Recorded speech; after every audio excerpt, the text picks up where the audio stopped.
students in the field of preservation. This role is in association with the State Library of South Australia, which is an industry partner with the university in delivering the library and information program. Heather is currently completing her PhD on the topic of preservation management. She was recently awarded an Australian Library and Information Association research grant to assist with the research project. Part of her research focuses on the strategy of disaster preparedness, the topics of today's lecture. So I welcome on behalf of Director General and on my own behalf, Ms. Heather Brown. And I welcome Dr. K.K. Kochukoshi, Officer on Special Duty, National Library. He also joined with us, and Dr. Partha and Mr. Akhlaq Ahmed, our Administrative Officer and Assistant Librarian, and all the participants, those who joined today from different states in India. Once again, I welcome you all in this, the second webinar. Now I request Dr. K.K. Kochukoshi to address in the gathering.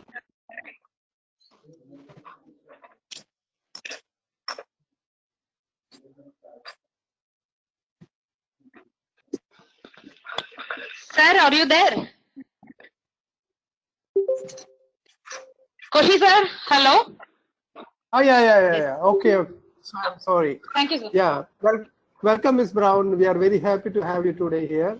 On behalf of the National Library, I welcome you. We'll be very glad to hear from you. And as you know, there are a lot of people are waiting for your lecture. On behalf of the National Library, once more, I welcome you. Thank you. Thank you very much. And it is such a great pleasure. See how we are all locked down, yet we are connected. And that is the theme of today's lecture, about interconnectedness in disaster management. So I think it's a wonder that although we're all locked down all over the world, we're interconnected. So what I want to do is try and see if the PowerPoint is coming up. So I will try that first, and we'll see how we go. Sound okay? Yeah. I request all the participants to mute your mic, please. You mute your mic. Don't keep your mic on. So is the PPT coming? Yeah. It's not coming. You share.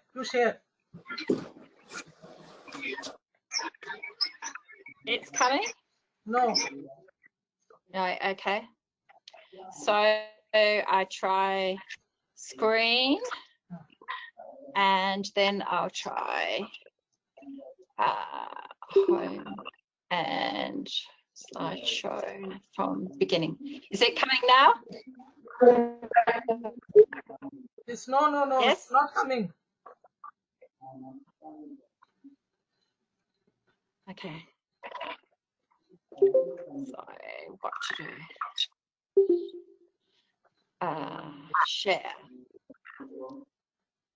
Coming now? No. Yeah, it's coming. Yeah, it's coming. Yeah, it's coming. Yeah, good. Okay, third time lucky. Yeah. Now it is here?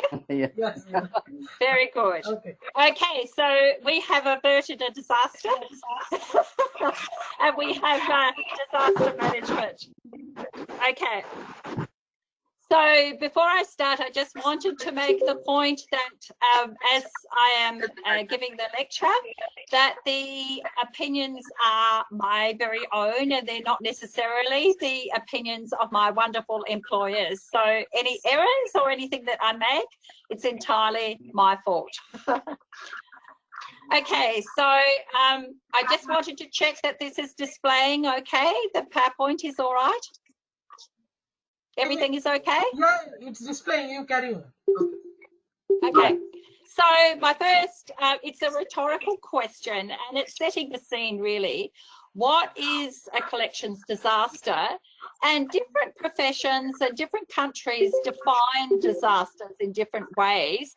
And generally, when we think about disasters, we think about them as something that's large and catastrophic. So the next few slides are going to reflect on what the term disaster means, particularly within the context of a library and archive. So let's have a little think about that for the moment. So in fact, it's large incidents, but it can also be small incidents that cause a disaster. So let's have a look at some that have happened fairly recently in India and nearby regions. So January 2018, we had a massive earthquake in the north of India, causing disasters. And then many of you, especially those based in Delhi, will remember the fire, the terrible fire at the Museum of Natural History in Delhi that happened in 2016, not so long ago, and some great lessons to be learned from that. Moving away from India and going to the United States, I've included this example because it's an example of a disaster that has affected a digital collection. In fact, would you believe it's a fire in the building of the Internet Archive? And that fire happened in November 2013. So disasters affect digital collections just as much as they do physical collections. And then I'm sure all of you will be remembering the terrible fire that happened at the Brazil Museum. This is an after shot, and you can see the whole of the museum absolutely gutted by the fire, and we hear stories of what has happened with trying to recover the most incredible collections that were curated in that magnificent museum. That was a terrible disaster. And then last year, of course, we all witnessed the burning of Notre Dame Cathedral. It's not only the building itself, but we did hear some good news that a number of the collections were able to be salvaged and rescued, and some terrible disaster was averted with those. But certainly overall, that was a shocking disaster. Last year, we had the floods in Kerala, and in August, when I was in India talking to colleagues in the National Archives, they were telling me how National Archive staff were asked to assist in trying to recover archival documents and records that were damaged during those terrible floods in Kerala in 2018. And a couple of years earlier, we had the Kashmiri floods, where a number of collection items were damaged. And then way back, I can recall in 2015 in Chennai, disasters happening, floods happening, and a number of library collections were destroyed or very severely damaged. And it doesn't just happen in India, of course. Here's an example last year from Australia. One of our most prestigious universities in Australia had a massive disaster in 2018, and you can see the shot of a number of rare and valuable materials in the library damaged by a flash flood, a storm damage. So you can see that a lot of the disasters are related to water, because even after a fire, you have the fire brigade coming in and pouring water over things to try and rescue. And then, of course, there's the sobering news about climate change. And last year, I went to a fantastic lecture by one of Australia's leading scientists, Robert Glasser, who talked, and the whole lecture theme was on preparing for an era of disasters. And he gave the sobering message. He said, with climate change, we are entering an era of disasters. And that means that the disasters are consecutive and they're simultaneous. And because of climate change, they're cascading.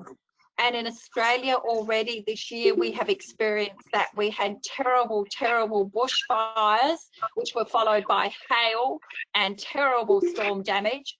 And then that kind of climate change, a spate of disasters finished.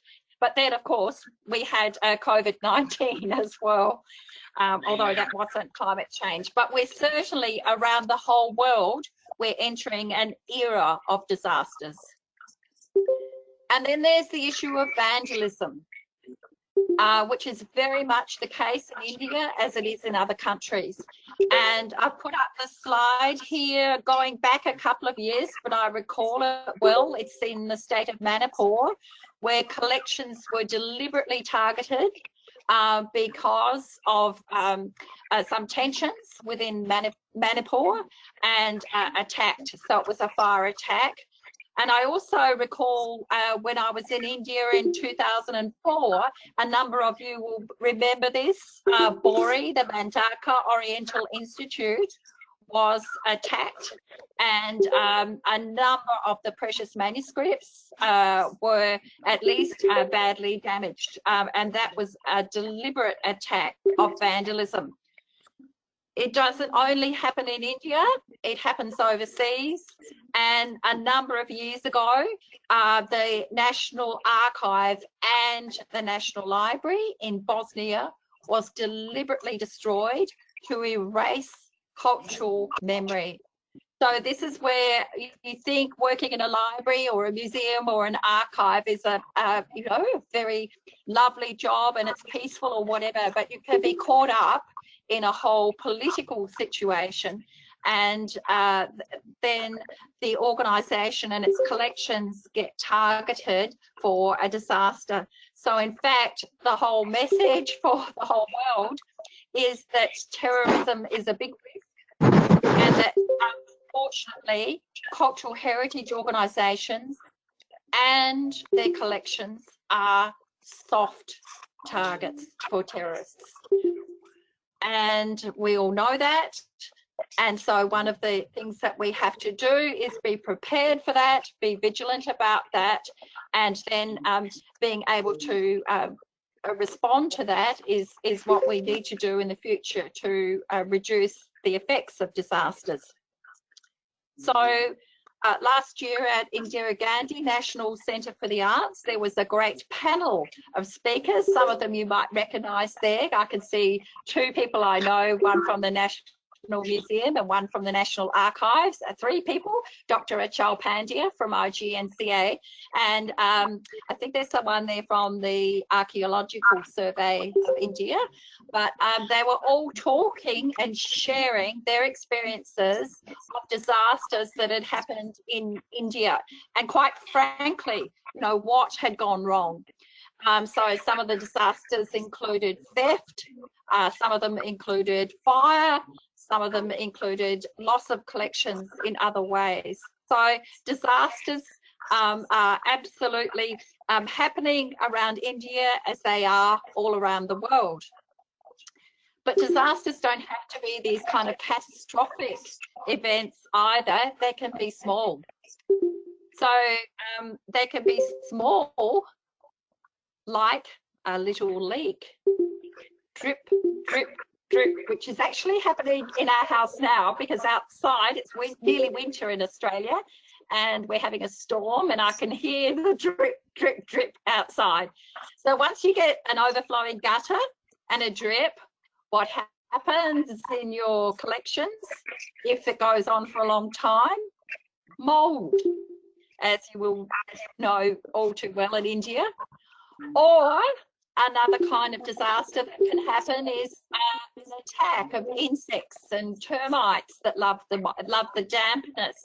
Or you can have an infestation of rats and mice and other kinds of vermin. Or it might be a minor theft or minor vandalism. And at the moment, one of the big discussion points that's going on all around the world is what happens in a pandemic. So a number of you working in libraries, archives and museums, maybe like me, you're closed off from your collections that you're working with. So what are the risks and what's the likelihood of these small disasters happening, like the leaks? Could there be a pest infestation? And what about digital? What about the digital collections? What are the risks? Think about what's happening in our workplace, for example. One of the risks is that people are working from home. What kind of security risks does that pose to our digital collections? And if people are taking in their thumb drives and copying things so that they can work from home, what kind of risks does that pose as well? So disasters can start in very small ways as well. So a very small disaster can still result in a loss of significant collection material and will cost a lot of extra money and require a lot of extra work undertaken by staff. So here's examples of a drip, drip, drip that's now being protected. That's Sacramento State Library, and its rare book collection was damaged by a water leak. So it's now being protected with some plastic and being dried out. But often it's an overflowing gutter or something like that that can leak into the area. Pest infestation. Here's an example that's taken from my very own organisation, Art Lab Australia. And the moths on the left-hand side, you can see were actually eaten by other bugs. So they munched their way through a very valuable collection, which was a museum collection. On the right-hand side in that slide, you can see the back of a frame. And if you look very carefully on the bottom, you can see that there's a little termite nest or termite travel path built up. So there's a disaster waiting to happen at the back of that frame. And that happens quite frequently in Australian collections. So you can have a pest infestation going on. And as I said, think about what's happening in your collections if they've been locked down for a while. So my colleague Anne Deneen from Art Lab Australia estimates that about 96% of disasters involve water and water damage, and other kinds of damage as well. And think about the kinds of damage, as I said, that can happen with digital collections. What about a virus? And what about your digital collections that are held on physical carriers, like the CDs, for example? What kind of damage can occur to them? So I have some examples of damage occurring in library and archive collections. The bottom left-hand side is a CD-ROM that's been damaged by water. And along the top, you see one book that's been damaged by water and is starting to grow mold, as are the tops of the books on the bottom. And on the top right-hand side, you can see a collection with what I call tide marks, where probably dirty water has seeped in and created a nasty little effect there. So that's the types of damage that you might see after a disaster in a physical collection, and also a digital collection that's on a physical carrier. A disaster also affects staff, and those of us who work in libraries and archives can become very much attached to our collections. We love them, especially the curators. And when a disaster happens, it can have a terrible psychological effect on the staff who love the collections. But also in responding to the disasters, it's hard work. So I just thought I'd show you a shot of some of my colleagues at Art Lab in Adelaide, Australia. And there was a disaster right next door.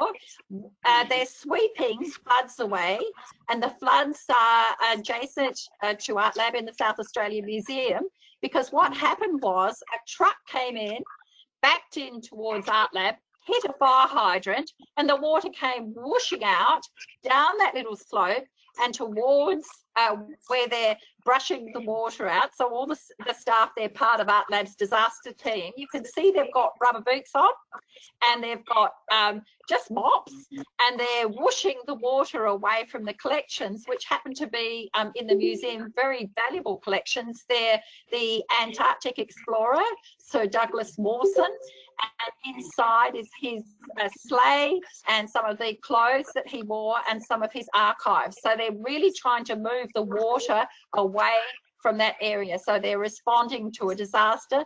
They are the staff affected, and they're rolling up their sleeves and trying to respond to that disaster and averting any further damage. And in fact, they did save the day. Good on them. So what to do with all of these kind of potential disasters happening, because they don't just, as I said, happen in India, they happen all around the world, and they happen in my own organisation, as you can see. So what can we do to safeguard collections and increase the rate of recovery? So our solution is disaster management. So that involves a number of things, including planning beforehand and assessing risks and reducing risks. And then after we've kind of worked out what the risks are and planned, then it's working out what kind of strategies we might put in place to respond and to recover. So the benefits of disaster management is that your reaction time is going to be faster, which will result in less damage to the collections. So going back to that earlier slide with my Art Lab colleagues all there, they were part of Art Lab's disaster team. They'd been trained in how to respond. They had their gear. They even had rubber boots, and the brooms were all ready. So a very fast reaction time, and they were all working to respond very quickly, a very efficient response.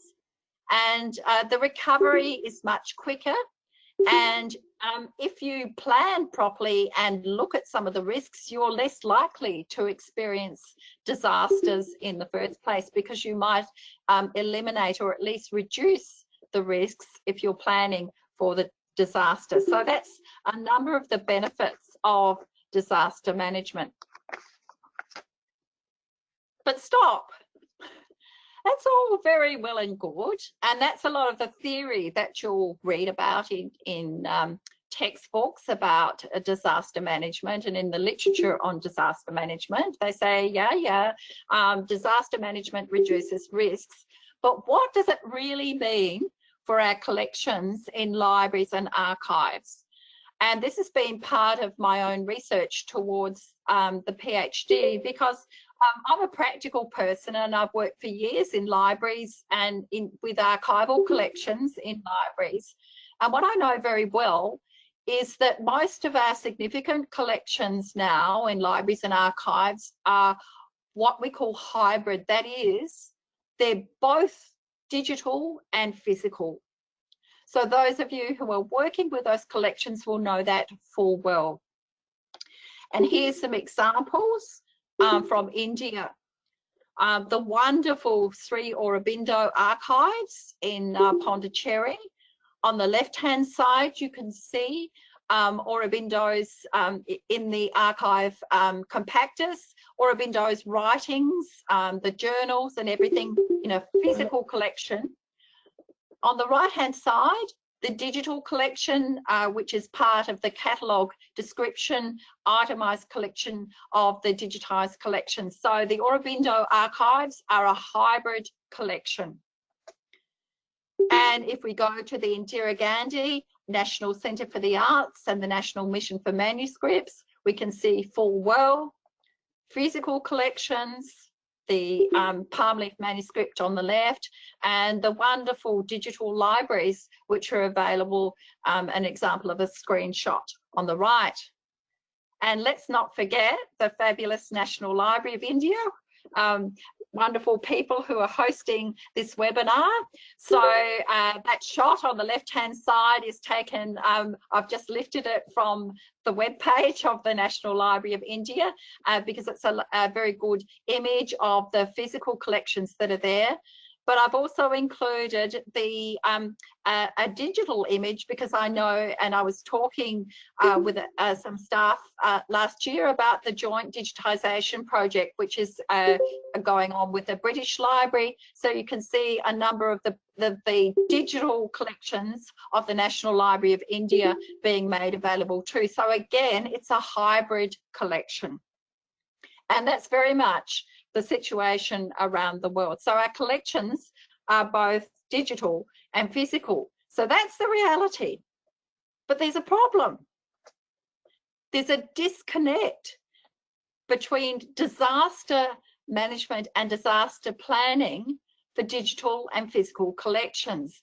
And I use the term parallel universes because in my research, what I found, and the research was based in Australian libraries, but it was drawing on international literature. What I found was that disaster plans largely focus on physical collections. And where digital collections have disaster plans, they're in a parallel universe, even in the same organisation, and they're usually assigned to the IT section.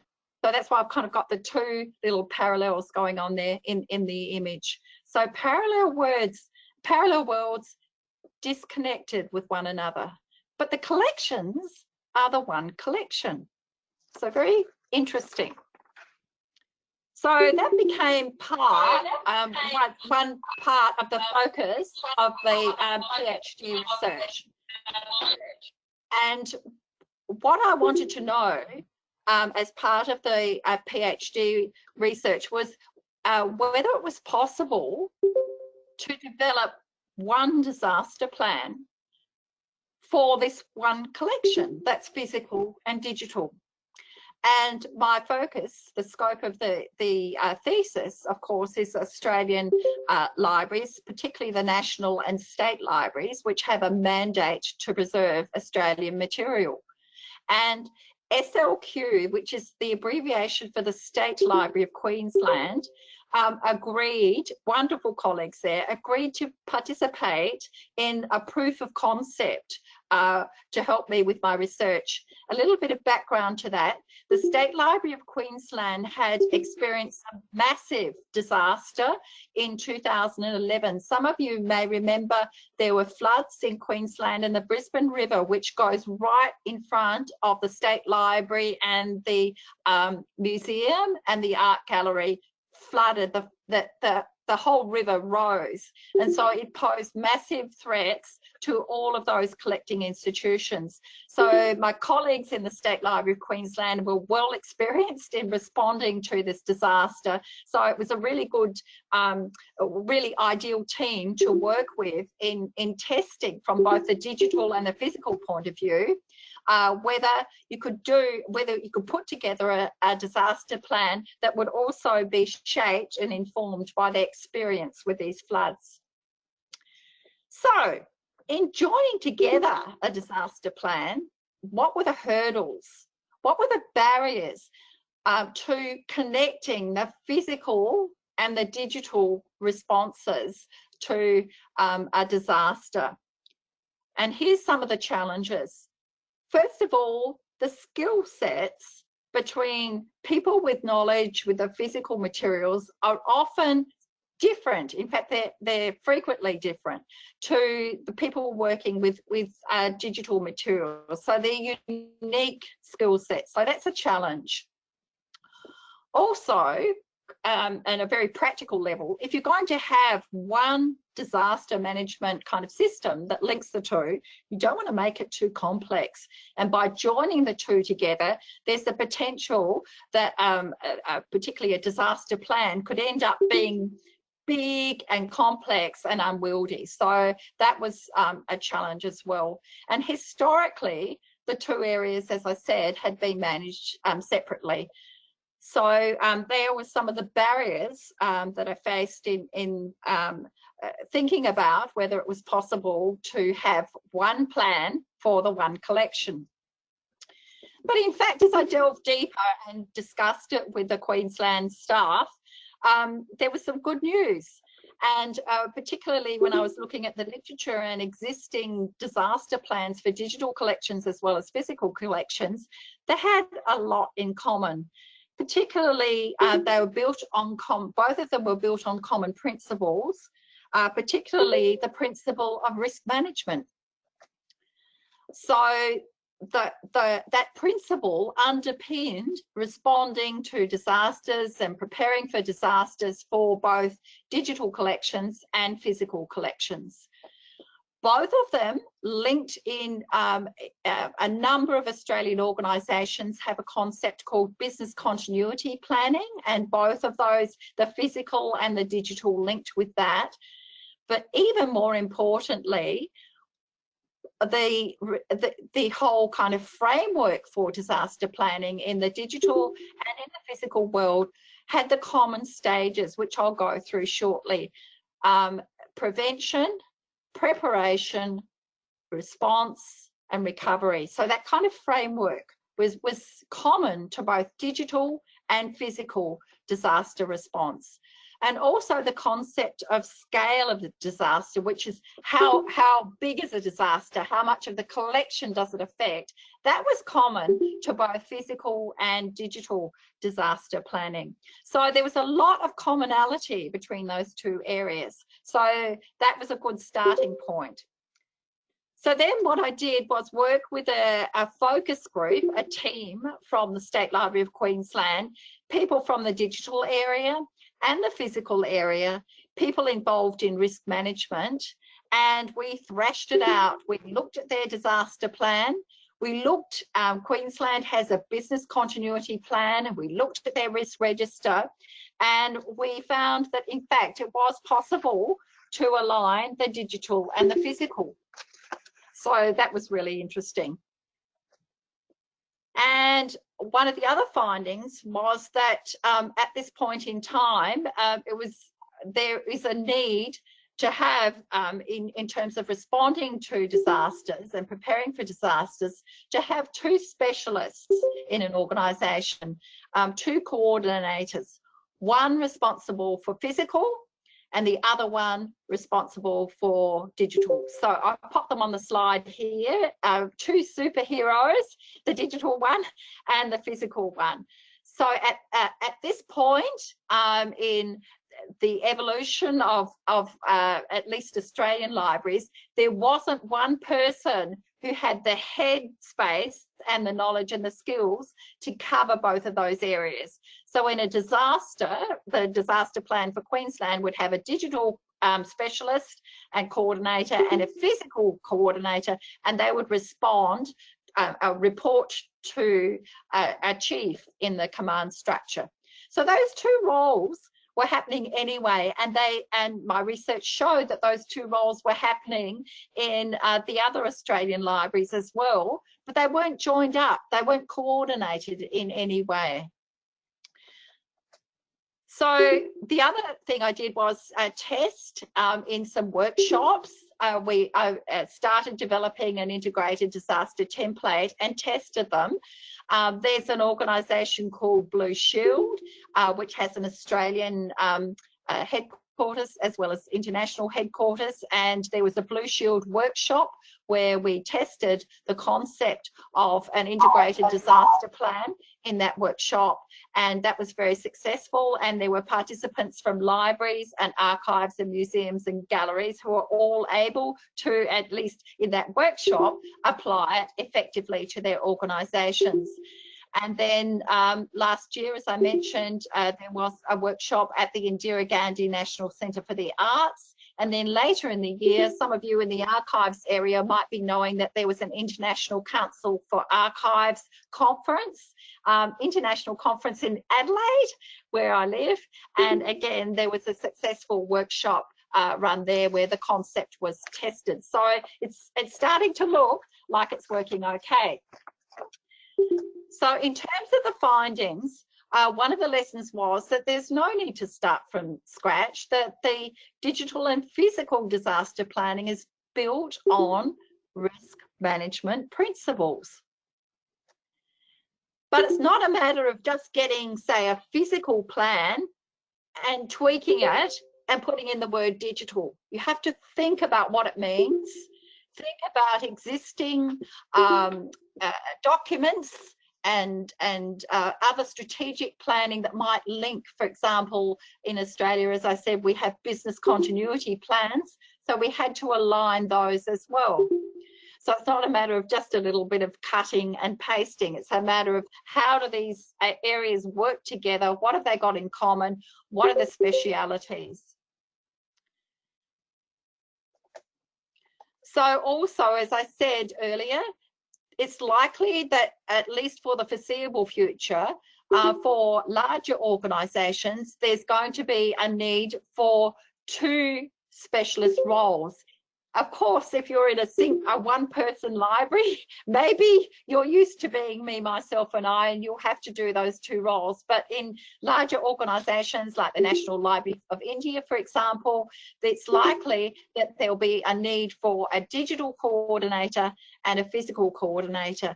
But who knows, in 5 or 10 years' time, we might have staff members who have the skills to traverse both of those areas.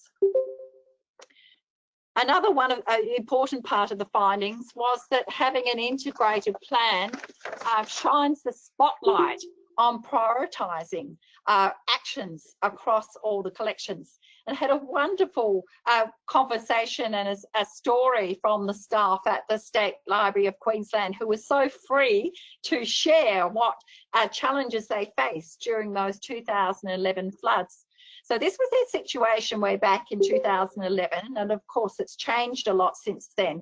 But at that stage, when the Brisbane River was rising, the floods were about to damage the library, what happened was that the power was cut off, the power was shut down, and in the library, the computer server was keeping on going, but it was starting to overheat, and there was a very short period of time in which to respond to shut that down quickly.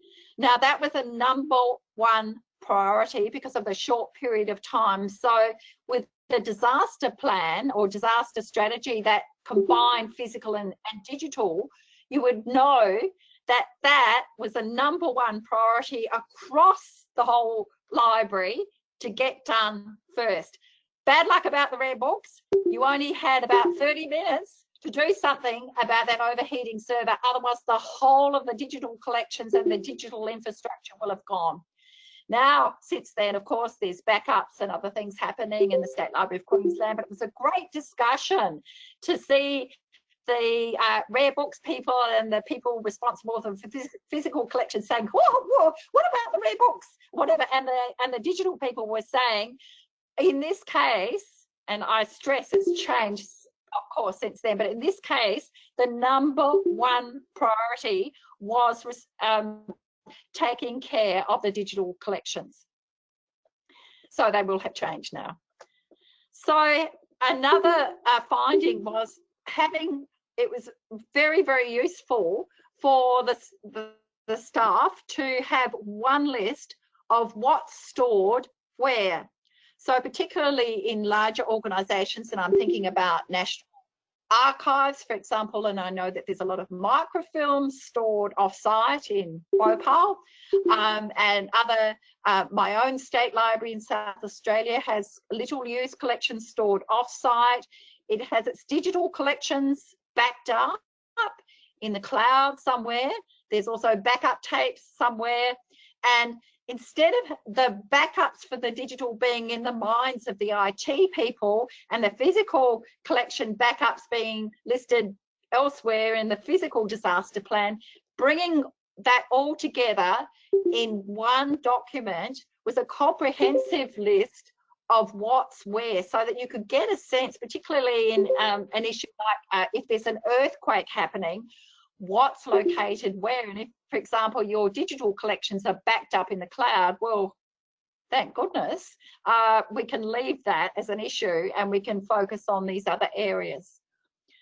Another finding that came out was that the communication, or what organisations sometimes call the command structure in a disaster, must be very clear. So who reports to whom? And as I said, the example is those 2 coordinators, the digital and the physical coordinator, whom they report to further up the line. So what were the benefits? Certainly, it was very clear that a single integrated disaster plan works. And in Australia, we have a phrase called a one-shop stop. That plan was very useful, and it interconnected what had been happening anyway in most of the Australian state and national libraries, except that they were parallel universes. So having one plan that could bring them together was connecting what was already happening and enable the effective safeguarding of the library collections. So what happened after that was I was given a grant to undertake this part of the PhD work by the Australian Library and Information Association, and they were so happy with this that they said or asked myself and another colleague from the State Library of Queensland to update their disaster resources, which I'll talk about next. So what does an integrated disaster plan look like? Because this is all well and good. So I thought I'd give you just a little taste. So there's a delicious Indian dish, and I'm sure you're all looking forward to that, something like that tonight.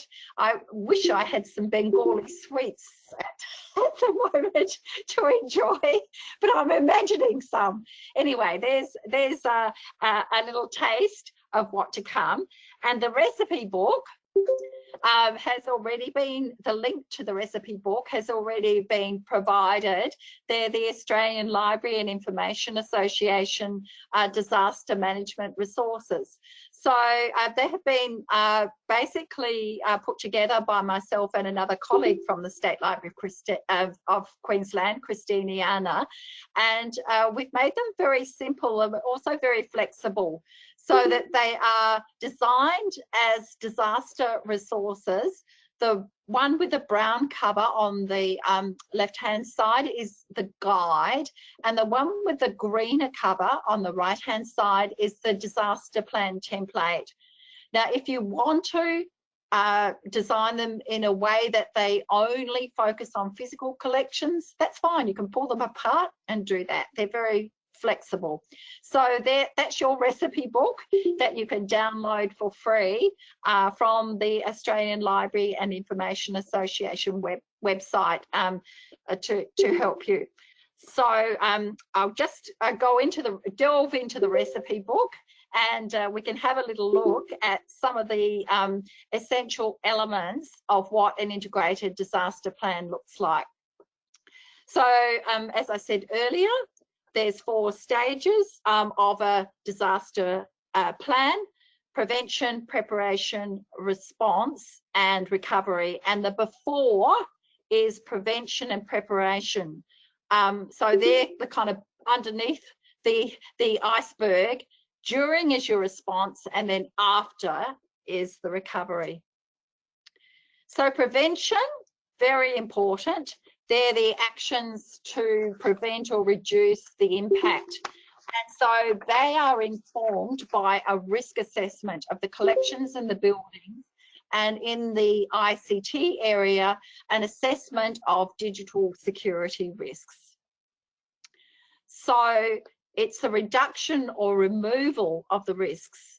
And one of the important things for collections is checking building maintenance. In our organisation, we're checking gutters, we're checking leaks, we're checking all of those sorts of things a couple of times a year as part of our preventive strategy. So when we did the training in the Indira Gandhi National Centre for the Arts, we had a practical exercise where the participants did a risk assessment on a couple of areas, and here they are reporting back on what they had identified as the risks, and they were also required to think about risk mitigation strategies, and they did a fabulous job. But they're also digital as well. So some of you would be knowing Dr. Jha, the Director of Cultural Informatics, and he and another colleague did a terrific session on trusted digital repositories and how risk management underpins disaster management, which is itself a requirement of having a trusted digital repository. So digital risks as well as physical risks. So preparation is the next stage, and that's actions taken so that you're ready to deal with a disaster. And part of that's developing your disaster plan and forming your disaster teams. And I've got, again, the 2 team leaders, digital and physical. So as part of that plan, it's prioritising your collections for salvage. Think about your own library, archive, museum collections. What are going to be your priorities if there's a sudden disaster? What are going to be your priorities to salvage? For the National Library of India, it's a legal deposit library, so a whole lot of the collections would be a priority. Yet, when push comes to shove, are there priorities within the priority? For example, I suspect the rare books area would have to be a very high priority to protect in case of a disaster. NIFT, the National Institute of Fashion Technology, their libraries in Delhi, and I visited that a couple of times. They have a fantastic and very unique collection of textiles from around India. So I would suspect if I was working in NIFT, that library, that one of the priorities to protect or to and salvage in the case of disaster would be that fabulous collection of textiles. So each organisation has unique collections, significant collections, priority collections, and you would think about prioritising them and getting a salvage priority list ready in your disaster plan. It's kind of like home. If there was a fire at home, what documents are you going to take with you? You're going to take your birth certificates, your photograph albums, etc. So that's what you'd put into a salvage priority list. You can't save everything. And when I was reading, for example, when I was reading about some of the responses in India to that flood in Chennai, and reading that some of the public library materials that people were trying to save were in fact books which were still in print. So maybe if they'd thought about that and thought about having a disaster plan and prioritising, they would have thought perhaps maybe we should put our efforts into the rare books, and maybe we can replace the ones that are in print later. We could just leave them be. So part of being prepared is also having emergency equipment and materials. I don't have the time to talk about what's required, but you'll see some examples in the recipe book, the ALIA training resources. And in Australia, we have a concept of disaster bins. They're actually empty rubbish bins, new ones. And we put into those things like mops and buckets and paper towels and other things, torches and pencils and all sorts of useful things that we can help to respond to disasters. And certainly carrying out training is integral to preparing. So here's some examples, as I said, of training that happened in the Indira Gandhi National Centre for the Arts. And it's a hope that we might be able to continue that training and roll it out around India. So here's the group of participants in that training. One of them sitting at the back is from the National Archives, Mr. Luthra, and they're all preparing and putting together their disaster plan. And just as a quick reminder, because I won't have time to go into it, that the ALIA resources give you an idea of what to put into a disaster plan. So the next stage is the disaster's happening. What do you do to respond? So you evacuate staff. If there's water coming down like that fire hydrant, you turn it off, you redirect the flow. You have a safety checklist in your plan. You cover items like we were doing, and certainly contact emergency services. So that's the typical sorts of actions that you would take in a response, and they would be the same for digital and for physical materials. And here's a little slide of some of our getting ready to respond in the IGNCA conservation area. So we're getting ready to respond to a disaster. And then the response stage moves very closely into the recovery stage. So recovery is when you're retrieving and salvaging items. And one of the most important things to do is to stabilise the environment so that you don't get high humidity, because within about 48 hours, you're going to get mold growth. So it's assessing, like patients, assessing the damage. And for digital materials, that's where we started to think about data recovery. Maybe your backups are in the cloud. How can you restore the web services, etc. So what we did at IGNCA, we did a little mock disaster. Here's a tub that Dr. Achal Pandya and his colleagues set up, and you can see all sorts of wonderful kind of disaster type physical materials in there. So we had some books and some pieces of cloths and some photographs, and we were practicing. Well, we were looking at what happens during disaster, and you can see the books have become very heavy and distended, and we were practicing salvaging them and seeing what the challenges were. So first of all, before we rushed in, we prepared, we planned for how we were going to approach that, what we were going to prioritise based on the different formats and how we were going to do that. And then we actually did the salvage of physical items and seeing what we could do to stack them on top of one another, peg the photographs out, and also the IGNCA has purchased a freezer where there was a lot of items. We were packing them for freezing and putting them in a freezer so that we could respond to them later. So that's just a little taste of I suppose, a workshop scenario of those 4 stages. So, to summarise, what's the next big thing for India? Because this workshop was tremendously successful, and after that, I had a conversation with Dr. Partha Sariti Das about all the cultural institutions, including the National Archives and the National Library and Indira Gandhi Centre. What's the future for India?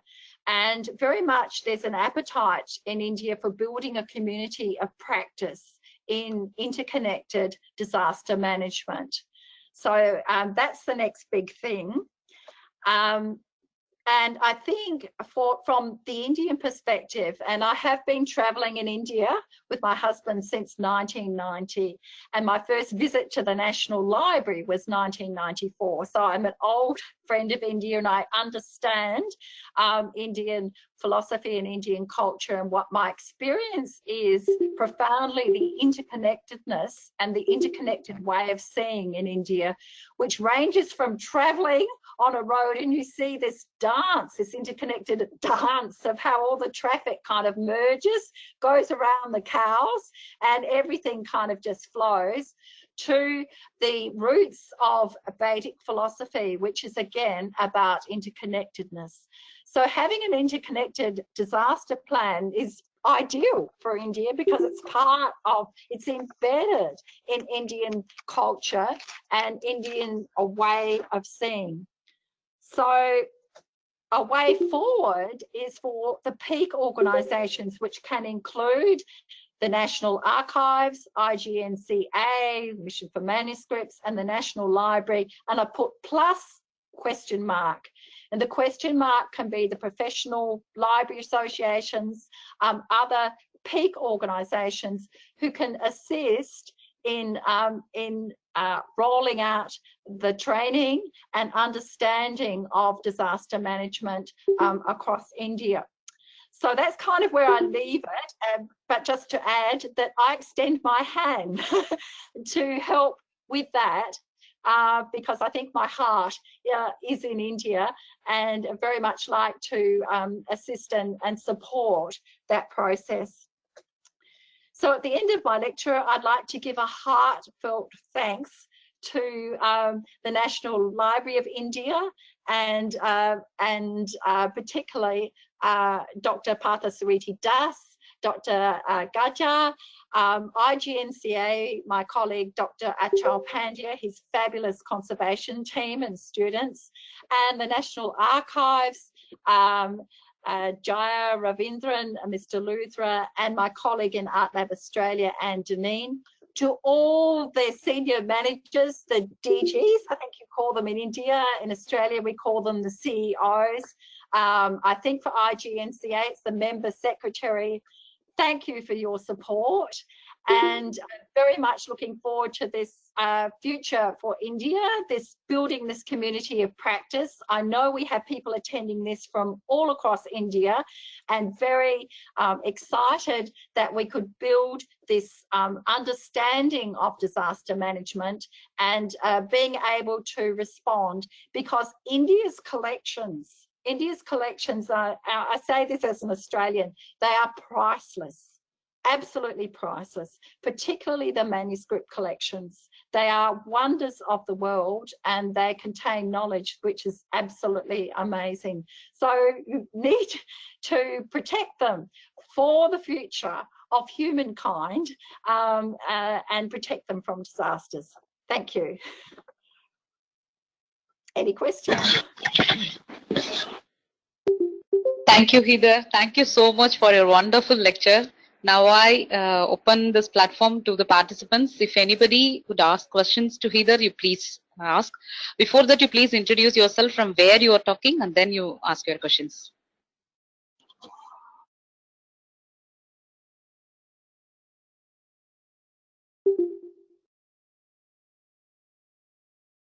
Everyone is muted. Hello. Am I audible? Yes. I'm Jaya Ravindran from National Archives of India. Hi, Jaya. Hi, I finally made it. Yeah. Anyway, thank you so much. It was really a pleasure to listen to your presentation. Hello.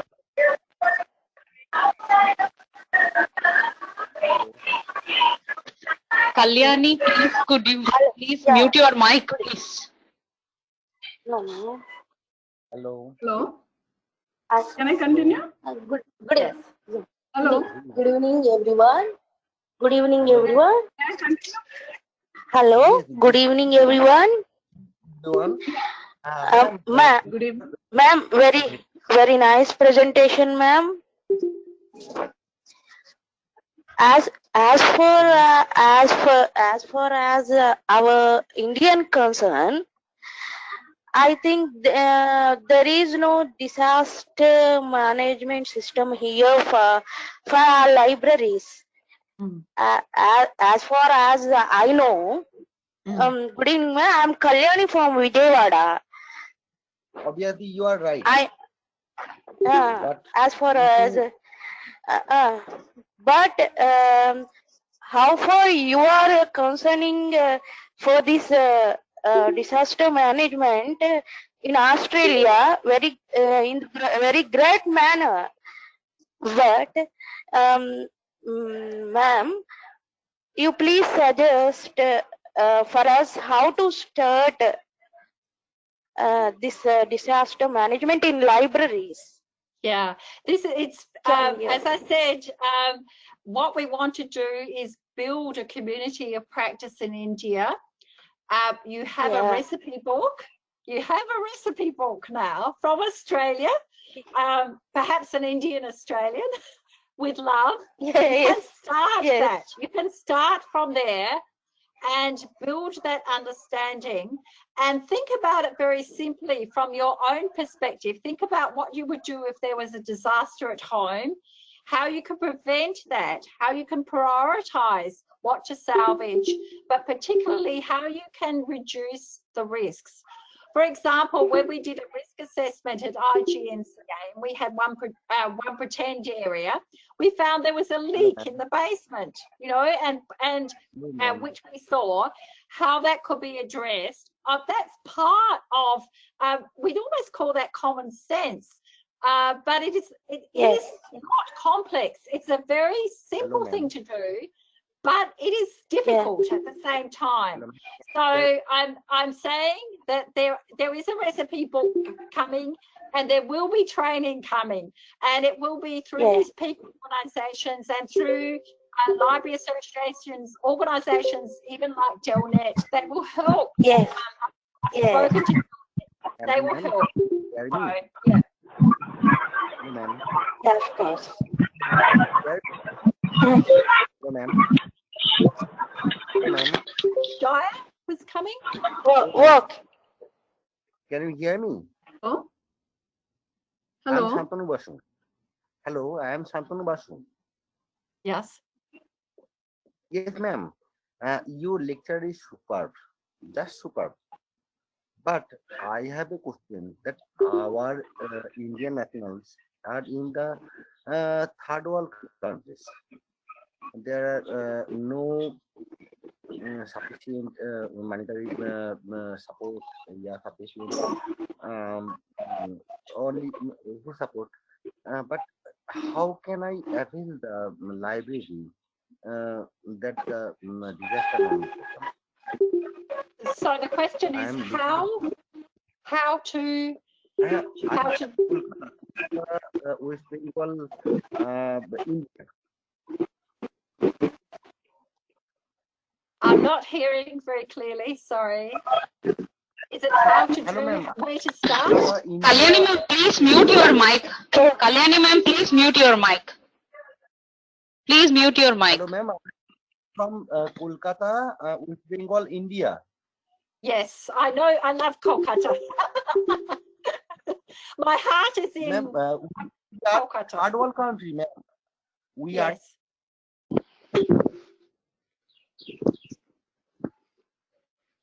It's hard to hear. Maybe it's very hard to hear what you're saying, but I think I get the gist of, it's hard to know where to start. Heather, Okay. Heather, actually, Yes. what we want to speak is that considering the monetary limitations in India, so like a small Yes. library, college library, or university library, where there is no such Yes. budgetary allocation, what are the simple steps Yes. they would follow for bringing out Very the disaster simple. management? Yes. So Yes. So in Australia, we have that same situation, and I know India very well. I know very simply what it's like. I've been staying in villages in India, so I understand where you're coming from. Very simple, practical steps can be taken. For example, one organisation that I've worked with in Kolkata also has its another ashram in the country, and they had a lovely collection there, very little money, but their most precious materials were on the floor, so I said, what's your priority collections? What's unique? Okay, let's move the collections that don't matter.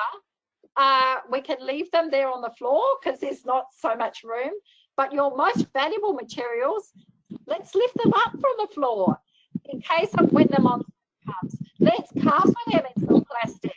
So very simple things we can do. And when the monsoon comes, can we have some plastic rolls stored nearby so that we can cover the collection? So just simple, practical things. We can start thinking about that and thinking about the interconnections as well. So again, think about your own home, whether it's a flat or something, what you might do to protect your precious things, your precious documents. You start very simply and look at the risks and start from there.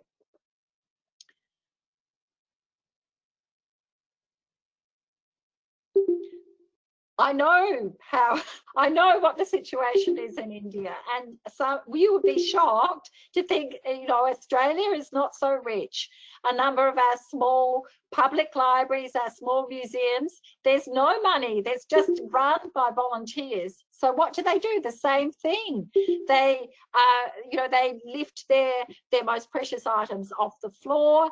They try and check building maintenance. They do all those very simple things to protect their collections for the future. So you don't need a lot of money. You can start very simply. And you can think in terms of the planning. And that library in Canberra, that National Library, had its rare books collection in the basement. I mean, and I know the National Library in India does too. So there's a risk. There's a reason for it being in the basement. There's a risk. of having it in the basement. So then if you put your collection in the basement, as you do in the National Library of India, they've got a good plan and their collection's stored really well. I've seen it's up off the floor if there's a flood. But in Canberra, it wasn't. They're on the floor. So I was very impressed with their setup in the National Library of India. I thought, good risk management. So we have actually in the stack, you know, there is a mechanism to extract the water in case of flood. Yeah. So we have a 20 feet deep ditch in the underground. Yeah. So we can suck that water immediately. So these are some disaster management plans. Yeah, and the other thing that the National Library of India has, which is fantastic, is a freezer. Because remember, one of the things I said was you can do with wet books, you can freeze them. And there's a technique for doing that, but the National Library and now IGNCA have freezer. And for a big disaster, you're going to need a huge freezer container to freeze the books. And we can teach you how to do that, because if it's more than 500 items, you don't have the time to respond. You can freeze the books, hold them for the future. Yep. Ma'am, can you hear me? Hello. Yes. Can I come in? I'm Jaya Ravindan from National Archives. Can I come in? Jaya from National Archives? Yeah. Can I come in, please? Yeah. Hello. Yeah, I just wanted to ask you, like, how is the archives in Australia handling this COVID-19 situation? Because most countries, they went for a lockdown, like it was an overnight decision, and everything was as it is where it is. So I just started something in National. I just wanted to know what exactly is being done there, so that we'll have some clues about that. Yeah, it's very difficult to respond, Jaya, because each state is slightly different. As I know, India is slightly different according to the risk. But what has happened, I know, in my own state is that our museum and archive staff, some of them are still working on site because Australia is a larger place and they can socially distance. And there isn't the level of infection in Australia at the moment. So there are people on site who are checking for leaks, checking the collections, just a few staff. Most of them are working from home, but we're being quite vigilant at the moment. You can see I'm wearing a jumper. It's coming to winter in Australia. We're having these big storms, and we had a hailstorm just when we started. That's why the system went down. So we're actually in a risk time for damage to the collections. So Jaya, they haven't all closed down. They from South Australia's perspective, there's a few staff in there checking for incidents and issues. But one of the other big issues for all organisations is security. Particularly the galleries, which have valuable items. We know that security staff have been likely to have been reduced. So any suspecting person who wants to do some damage, they're quite vulnerable. So you do another risk assessment on the organisation and try and mitigate the risks. Anyway, I think we have been following the same pattern here. We had a list of officers who would be visiting the archives on a rotation basis. So we have been managing it that way. Yes, and if they can look and check your vulnerable areas and also make sure that the message is going out to the public that you have good security. That's part of the drama. So there's Luckily, no our security is still there. Luckily, our security is still there. So that's government security. So that is still there. And you send the message out. So any naughty terrorists or vandals or anyone will get that message. So that's part of the drama of your risk management strategy. Yeah. Oh, thank you. Okay. Hi, good evening. This is Seema Suryanshu. I'm working with one of the international baccalaureate school, Bhakti School, Gurgaon. Hi. Good evening. It was a very nice session, Ms. Brown. Actually, I just wanted to know that, it has happened just all of a sudden. I mean, we were informed about it. We stopped the circulation of the resources. And, but still few resources were out and they were with students or with parents or with the teachers. So now, once the lockdown is over, we are going to receive those collection back to our place. Yes. So Yes. anything, any protective measures, or what would you suggest that, because once we are taking those collection back, then it is going to be risky for rest of the patrons if in case we are checking them out. Yeah. So now what you would suggest for that? Well, I'm not an expert. However, I can tell you the same questions are being asked all around the world on the discussion list. So what I have done, I have given 2 links to the National Library, and they will share those links with you afterwards. One comes from Australia and one comes from Canada.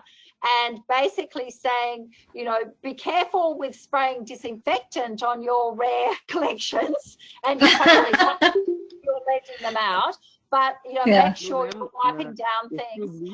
In our state library in South Australia, although we don't lend, we're kind of thinking if the books have been left there for a month, they're probably not going to have COVID-19 on them, because for books, paper-based materials, the virus is not going to last.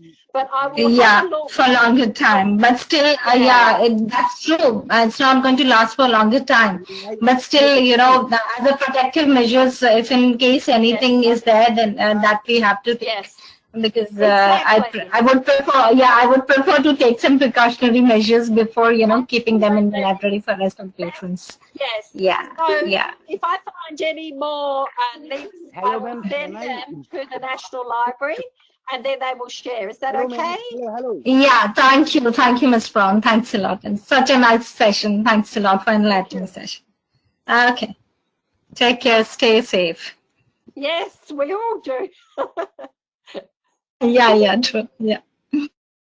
Any more questions?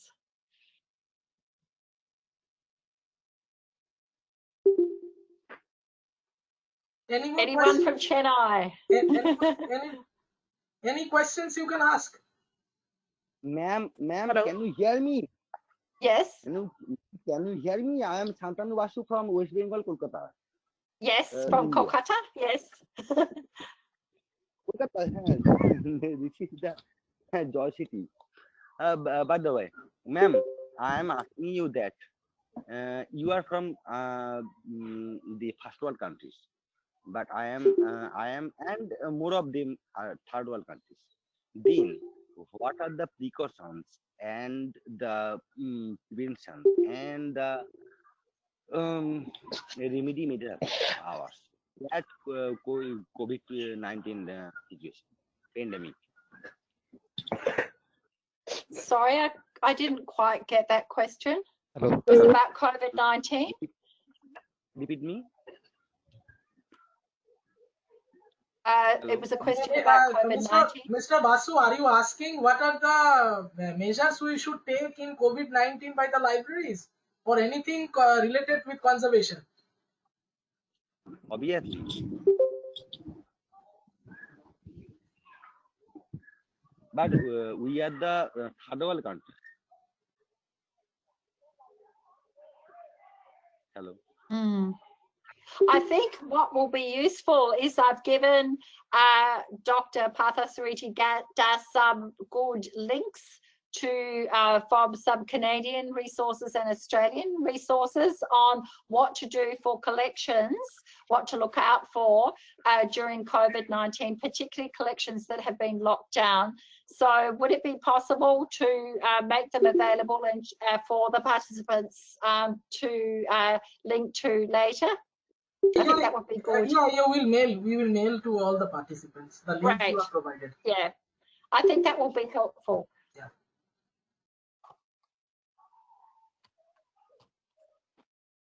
Any more questions?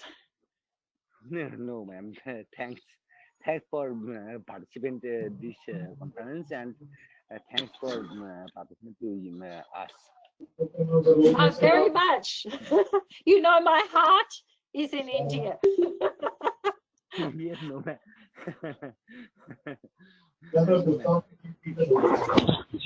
Hello. Hello? Yes. Hello. Yes? Poonam Sharma? Yeah? Good evening, ma'am. I'm Poonam. I'm working with Bhavan Vidyalaya Chandigarh. Ma'am, I just want to thank you. It was a wonderful session. Really, it was really good. Just want to thank you. Thank you, ma'am. Oh, thank you. And hope that you will become part of this community of practice.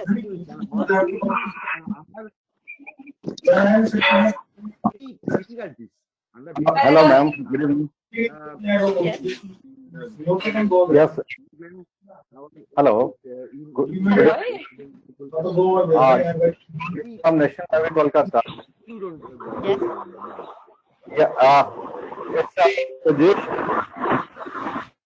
concerned to disaster management.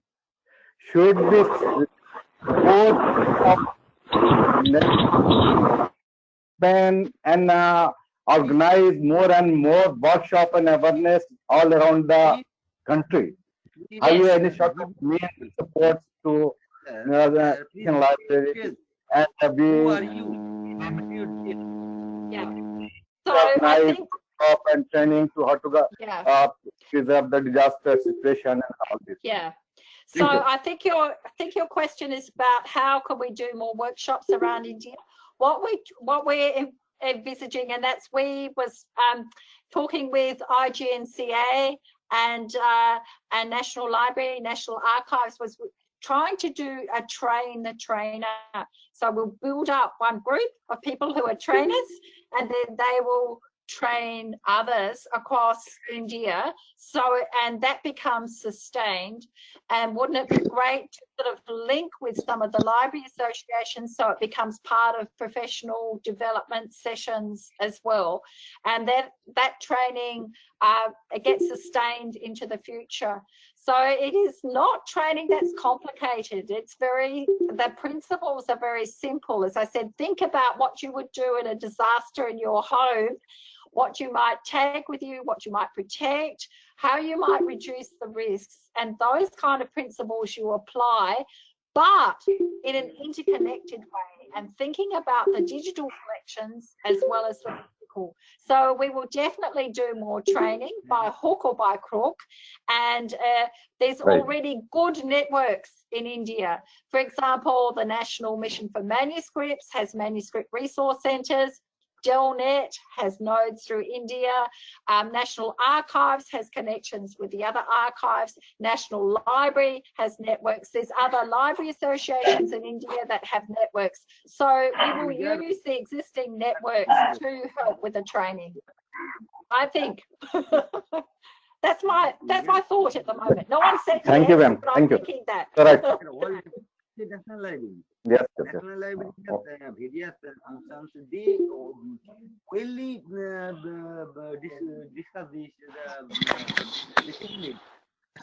National Library is our country's representation. This really discriminates this. There is no doubt that in the COVID-19 situation, as per your suggestion, what can I say? What can we do? Sorry, I can't hear. I'm finding it difficult to hear. Is that about COVID-19 again? Yeah.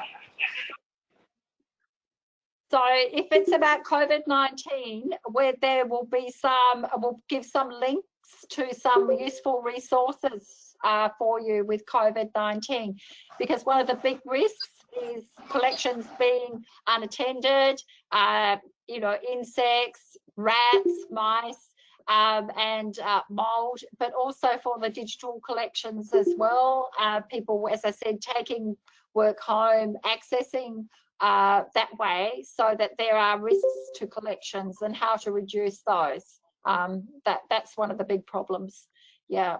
And so if staff are in there doing cleaning, they become your eyes and ears for spotting potential leaks and problems.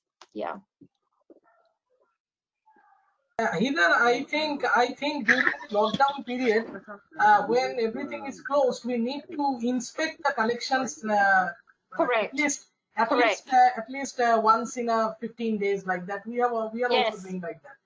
Otherwise, Yes, we can't correct. spot. We can't spot. We have to inspect. Yes, and you would have a checklist of what to inspect thoroughly, and also you know where your leaks are. We have leaks in Art Lab. We know where our leaks are, so we're checking in all of those risk areas. We know what our risks are, and it's good to go back and check and have another pair of eyes as well. Yeah, yeah. So you're like an army, really, checking for the defense, you know, the weakest link. Yeah. Thank you, ma'am. Thank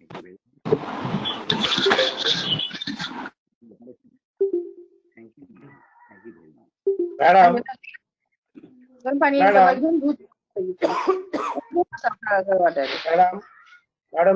I'm Ravi from Visakhapatnam, Yes. working in a self-finance institute. Madam, can you hear me? Madam, Yes. Madam, can you hear me? Yes, Ravi. Madam, can Yes.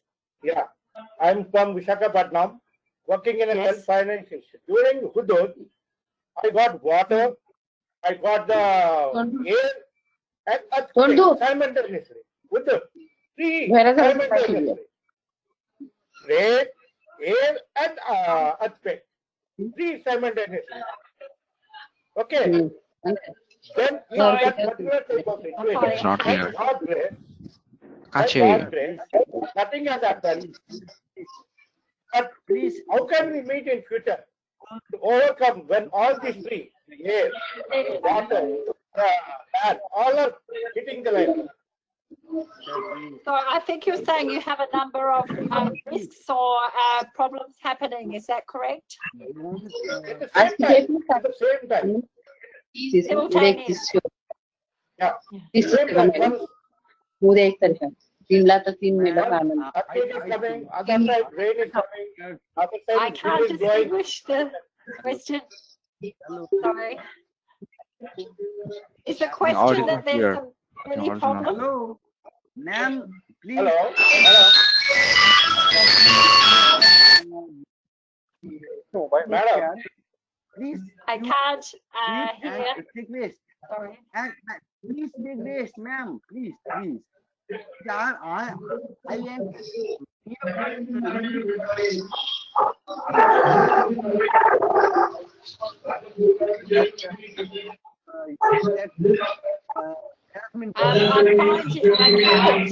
I'm sorry, I cannot hear.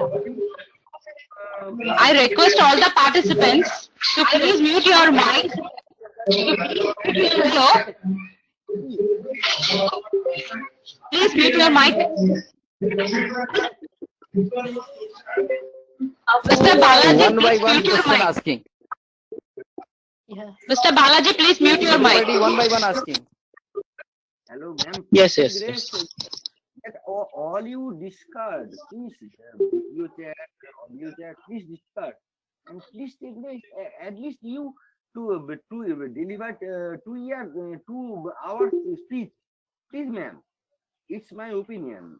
I don't know whatever other things. So, please, ma'am. So can you explain to me what the problem is? Hello. Is it a couple of problems happening or risks? No, I have no problem, ma'am. It's sorry, I'm finding it hard to hear.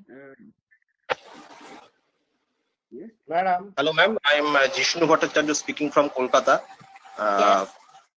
Firstly, ma'am, I want to thank you so much for enlightening us with that nice session. Ma'am, I have a question regarding bond digital documents, ma'am. Yes. Ma'am, you know that that hardware and software modification is being taking place at a rapid pace nowadays. Yes. So regarding preservation of documents, these documents, how can we comply with the same? Could you, ma'am, suggest measures? Yes. So this is a digital preservation question.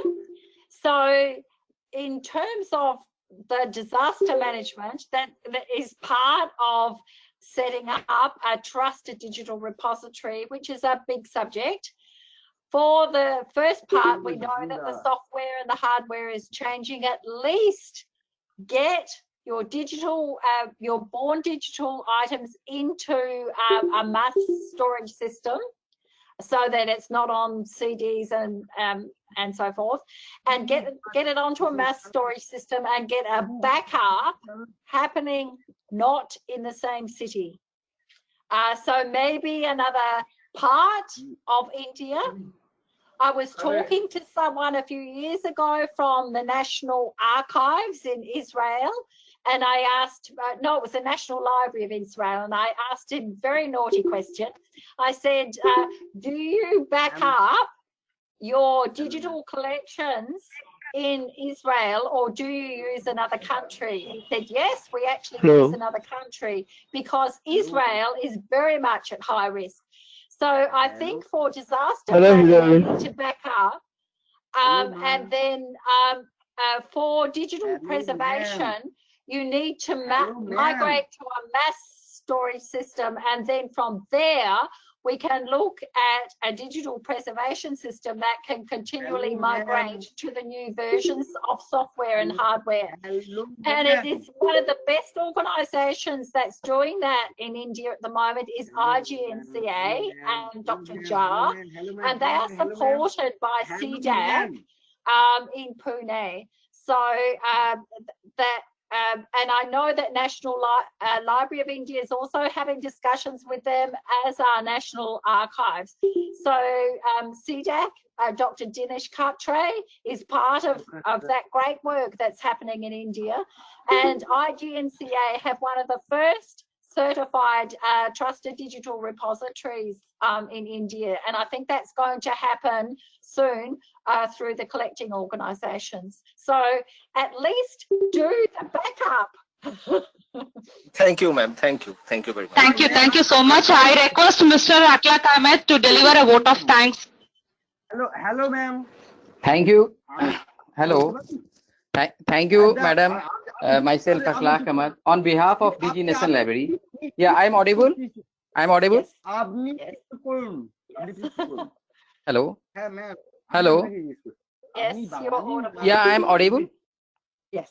Yeah. Yes. So, on behalf of DG National Library, and on my own behalf, I thank to Heather Brown Madam to accept our invitation and share his rich professional experience and nice presentation with us today. I also thank the interns and staff of National Library and participants of all over India who spared their valuable time and attended the program. And special thanks to the convener, our DG and Joint Secretary MOC Sri Padmalochan Sahu sir, and officer and special duty KK Kochukosi sir, and my colleague Dr. Partho Sarthi and Gajalakshmi and MD Usman Ghani sir to organize the event successfully. Thank you. Accept my welcome. Thank you all. Okay, Thank sir. you. Okay, madam. Great pleasure. Nice presentation. Thank Yeah. Thank you. Thank you, Heather. Thank you so much for your valuable time. Thank you. Thank you so much. Yeah. And we had my cat Mukherjee as well. Yeah. And convey my Thank you, greetings madam. to your Mukherjee. Yes. Heather, please convey my greetings to Mukherjee, okay? Thank you. Yes. Thank you. Yeah. Bye. Thank you. Bye. Okay, bye bye. Bye bye. Take care. To And stay everyone, safe. such a nice Yeah. session. Congratulations to National Library team, each and every member. Thanks a lot. Thank you, madam. Thank you, madam.